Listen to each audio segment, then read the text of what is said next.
Christine here, and I'm going to show you how to twist your hair and turn them into these bouncy, vibrant curls. People shy from this style because of the shrinkage, but I think it's a great way to minimize hair manipulation and breakage.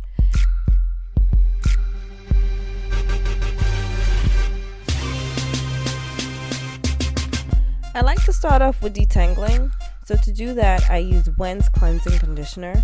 Then I moved on to Miss Jessie's Super Slip Shampoo to remove any kind of buildup I had. And to finish off, I used Shea Moisture's Anti-Breakage Strengthening Mask.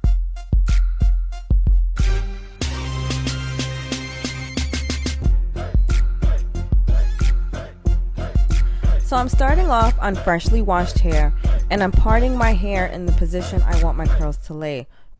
I first dab my finger in my product, which today is ORS Olive Oil Smooth and Hold Pudding, and I take my pointer finger and wrap my finger around the hair as I twist around the strands. This seals in my product and locks in the moisture all the way down to the tip, and it really holds in my hair, especially because it's wet. It's absorbing all of the product that I have in my finger.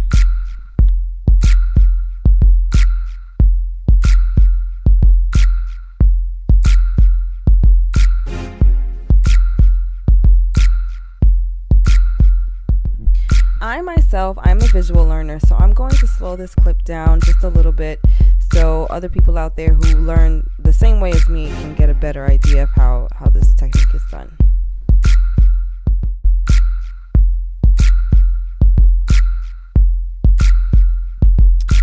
I continue this technique across my whole head, and I make sure that each section is 2 finger widths apart. I am notorious for making really big twists, but I want the style to last, so I'm making my parts a little smaller than usual, and I expect this to last about 4 to 5 days.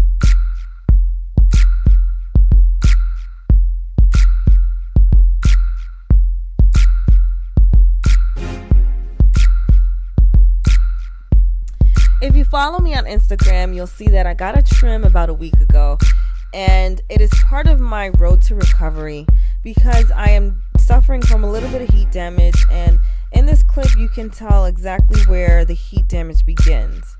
In the natural world, we call that the mark of demarcation, where the natural hair ends and where the heat damage begins.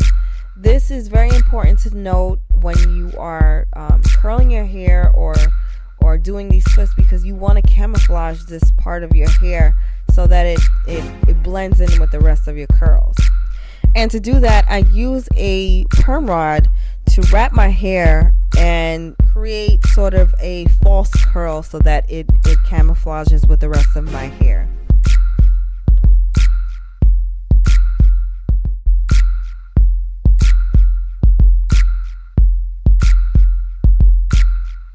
When taking apart my twist, I know that there is a certain level of frizz that will occur, but I coat my hand first with the olive oil serum just because I want to minimize that frizz, just to make my twist last a little longer.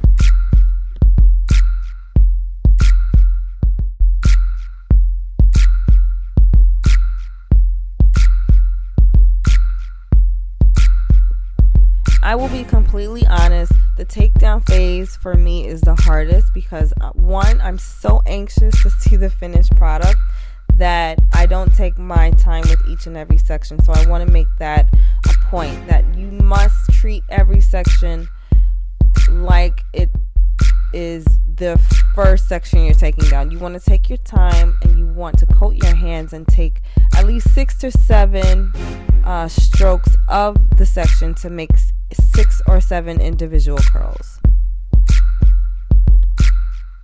Have you ever gone online and seen these charts where they categorize hair into letter number combinations, like 4B, 4A, 4C, my combination? These charts are really helpful in finding out what kind of products work for your hair. I've learned that 4C hair works really well with curl creams and curl butters, which is why I chose ORS brand Olive Oil Smooth and Hold Pudding. It works really good, and you never get that stiffening feel to your hair. It's very soft. Even when the product is, ran through, you can always add more, but it never gives you that stiff hold feeling, which I like.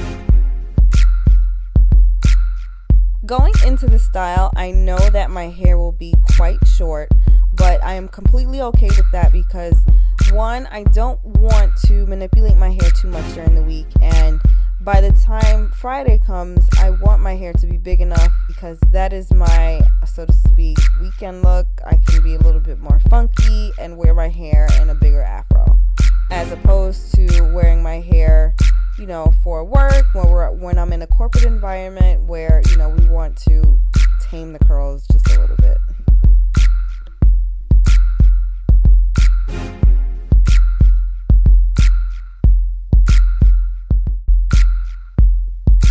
And there you have it. This is my 2-strand twist tutorial.